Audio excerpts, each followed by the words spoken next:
SIPs यानी systematic investment plans, इनके बारे में अगर हम जानकारी ढूंढने निकलें तो अक्सर दो बिल्कुल अलग अलग बातें सुनने को मिलती हैं ना। एक तरफ तो लोग कहते हैं कि अरे ये पैसा बनाने का सबसे सेफ और सबसे अच्छा तरीका है, और फिर दूसरी तरफ कुछ ऐसी कहानियां भी सामने आती हैं जहां लोगों का पैसा डूब गया। तो भाई सच्चाई आखिर है क्या? अब जाहिर सी बात है, इतनी अलग अलग जानकारी से कोई भी कंफ्यूज हो सकता है। तो सवाल ये उठता है कि क्या SIPs वाकई में वेल्थ बनाने का एक भरोसेमंद तरीका है, या फिर ये एक ऐसा जाल है जिसमें बहुत से लोग जाने अनजाने में फंस जाते हैं।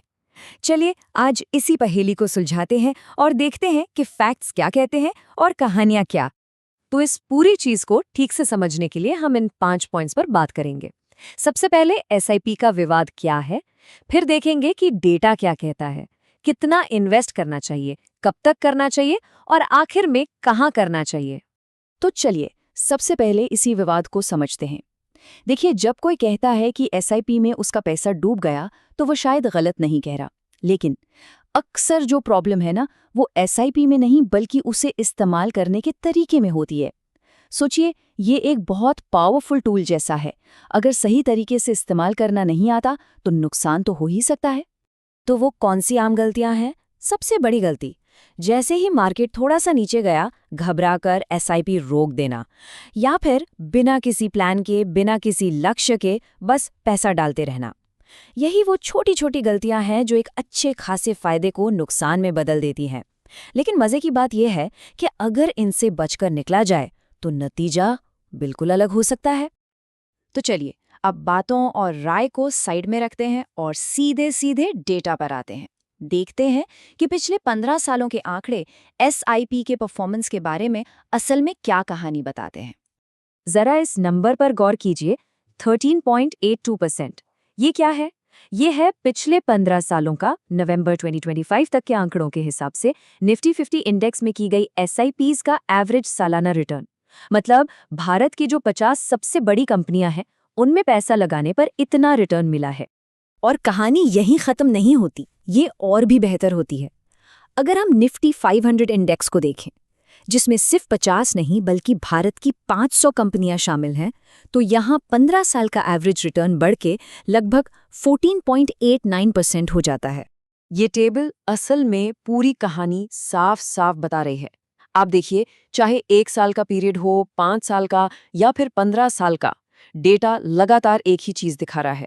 SIP ने महंगाई को और FT जैसे ट्रेडिशनल ऑप्शंस के रिटर्न को आसानी से पीछे छोड़ दिया है।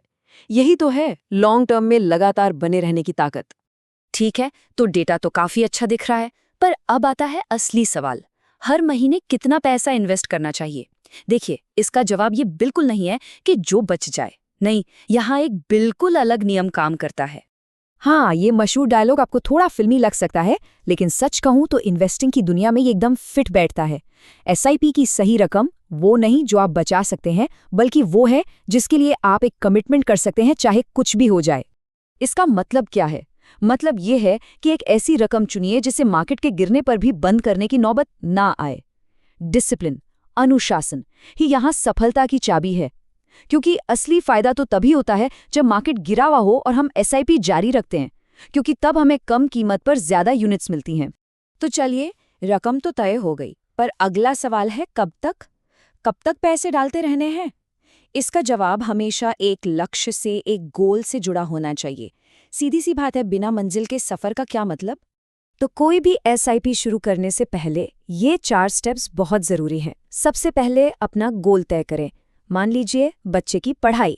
दूसरा, पता करें कि आज उसकी कॉस्ट कितनी है। तीसरा, अब महंगाई को भी तो गिनना पड़ेगा, तो भविष्य की कॉस्ट का अंदाजा लगाइए। और चौथा, इन सब के आधार पर कैलकुलेट कीजिए कि उस गोल के लिए हर महीने कितनी SIP लगेगी। बस ये सिंपल सा प्रोसेस आपके इन्वेस्टमेंट को एक क्लियर डायरेक्शन दे देता है। लेकिन यहाँ पर अक्सर एक प्रैक्टिकल प्रॉब्लम सामने आती है। जब हम अपने सारे गोल्स को कैलकुलेट करते हैं तो पता चलता है कि जितनी SIP की ज़रूरत है, हम शायद उतनी कमिटमेंट कर ही नहीं सकते। तो अब ये जो गैप है, जो फासला है, इसे कैसे भरा जाए? घबराने की बात नहीं है, इसका एक बहुत ही सिंपल लेकिन पावरफुल सॉल्यूशन है, स्टेप अप SIP। नहीं, ये कोई जादू की छड़ी नहीं है, बल्कि एक बहुत ही स्मार्ट और अनुशासित तरीका है। जैसे जैसे इनकम बढ़ती है, वैसे वैसे थोड़ा थोड़ा अपना इन्वेस्टमेंट भी बढ़ाते जाना।